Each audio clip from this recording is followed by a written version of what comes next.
तर दुसरीकडे महानगरपालिका निवडणुकात पैशाचा पाऊस पडल्याचा जोरदार आरोप झालाय।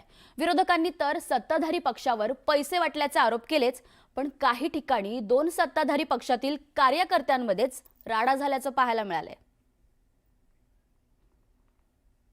आता सर्वात आधी वरळीत काय घडलं ते पाहूया। कोळीवाड्याच्या पैशाचं वाटप करण्यात आल्याचा आरोप यावेळी करण्यात आला। वॉर्ड क्रमांक 193 मध्ये ठाकरेंच्या शिवसेनेतील पदाधिकाऱ्यांनी पैसे वाटल्याचा आरोप अपक्ष उमेदवार सूर्यकांत कोळींनी केलाय। 193 क्रमांकाच्या प्रभागात ठाकरेंच्या शिवसेनेकडून हेमांगी वरळीकर उभे आहेत, तर सूर्यकांत कोळी यांनी तिकीट न मिळाल्यानं ठाकरेंची साथ सोडत अपक्ष फॉर्म भरलाय। रात्री 12 वाजताच्या दरम्यान हेमांगी वरळीकर यांचे पती हरीश वरळीकर आणि महिला संघटक संस्कृती सावंत हे शिंदेच्या नेत्यांच्या घरून पैसे वाटत असल्याची माहिती मिळाली आहे। त्यानंतर कोळींच्या मुलीनं तिथं जाऊन जाब विचारलं, मात्र पैसे टॉयलेटमधून फ्लश केल्यानं पुरावा सापडला नाही असा दावा सूर्यकांत कोळी यांच्या कन्येनं केलाय। या दरम्यान हेमांगी वरळीकर यांचे पती हरीश वरळीकर यांनी सर्व आरोप फेटाळून लावलेत। चेहरा कलपवतायत। चेहरा नाही, हे बघ इथे नाही चेहरा कलपवतायत। एवढ्या रात्री आणि काय करता बाथरूम मध्ये काय लपलेत तुम्ही? एवढ्या रात्रीचं काय करता तुम्ही इकडे? आमचा प्रश्न आहे बाबा. काय कसला प्रश्न? आम्ही आमची मीटिंग घेतो. हा बरोबर आहे ना। आम्हाला आमचा प्रश्न आहे. काढ सगळ्यांची व्हिडिओ शूटिंग, हे काढ सगळ्यांची व्हिडिओ शूटिंग काढ। तर तिकडे मुंबईतील वांद्रेतील प्रभाग क्रमांक 94 मध्ये मतदारांना पैसे वाटल्याचा आरोप करण्यात आलाय। राष्ट्रवादीच्या उमेदवार रश्मी मालुसरे यांचे कार्यकर्ते पैसे वाटत असल्याचा आरोप करण्यात आलाय। जावेद शेख यांच्या तक्रारीनंतर पोलिसांनी घटनेची दखल घेतली। पैसे वाटतानाचा व्हिडिओ सोशल मीडियावर तुफान व्हायरल होतोय। ये 3000 रुपया उसके अंदर निकला। ये पैम्पलेट के 15 माले पे जिसान सिद्दीकी के तरफ से ये बैनर आया था और एक पैम इसके अंदर एनवलप दिया है भाई, देखिए। आता फक्त मुंबईतच नाही तर जळगावातही पैसे वाटल्याचे व्हिडिओ समोर आलेत। प्रभाग क्रमांक 11 मधील शिंदेच्या शिवसेनेच्या कार्यकर्त्यांकडून पैसे वाटप सुरू असल्याचा आरोप अपक्ष उमेदवाराकडून करण्यात आलाय।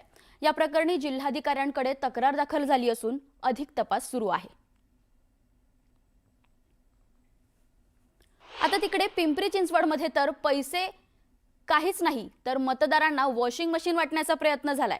रहाटणीच्या गणराज कॉलनी परिसरात निवडणूक आयोगाच्या भरारी पथकानं यावर कारवाई केली आहे। यात 19 वॉशिंग मशीन जप्तही करण्यात आल्यात।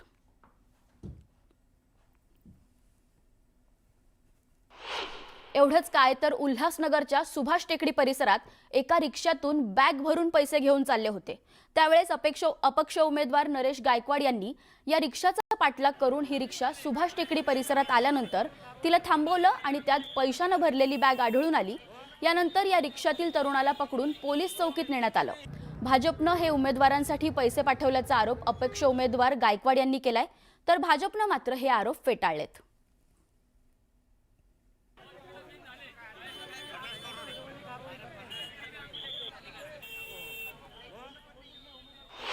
प्रदीप रामचंद्रच्या ऑफिस पासून इथपर्यंत लॅटलॉन कॅमेऱ्याने काढलेला आहे, ज्याला न्यायालय पण डिनाय करणार नाही।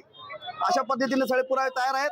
जर समजा तरी देखील प्रदीप रामचंद्र कारवाई नाही झाली, भाजपा 50 लाख रुपये पोलिसांसमोर मोजून दाखवलेले, पुरे 50 लाख रुपयाची रोकड होती पोलिसांना समोर मोजून दाखवलेले, आणि तरी जर कायदेशीर जर कारवाई होत नसेल तर जिसकी लाठी उसकी बेस, मग आम्ही कायदा जर हातात घेतला तर आम्हाला कोणी अडवायचं नाही।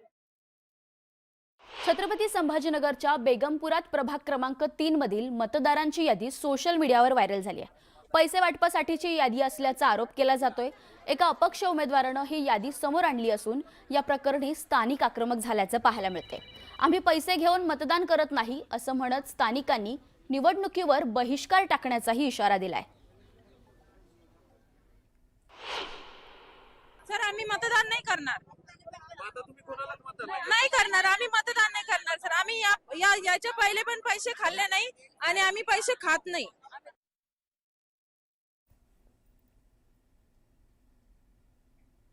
आता एकीकडे राज्यातल्या विविध भागातून पैसे वाटपाच्या घटना समोर येतात, तर दुसरीकडे मात्र मंत्री गुलाबराव पाटलांनी केलेल्या विधानाची चर्चा मोठ्या प्रमाणात होते। पाहूयात। फक्त 14 तारखेला तिळगुळ घ्या, हा त्यांचं मटण, पण दादा आमचं मटण येऊ द्या। ते सांगणार तिळगुळ घ्या. लोक काय हुशार आहे, तिळगुळ बोलता बरोबर असतात.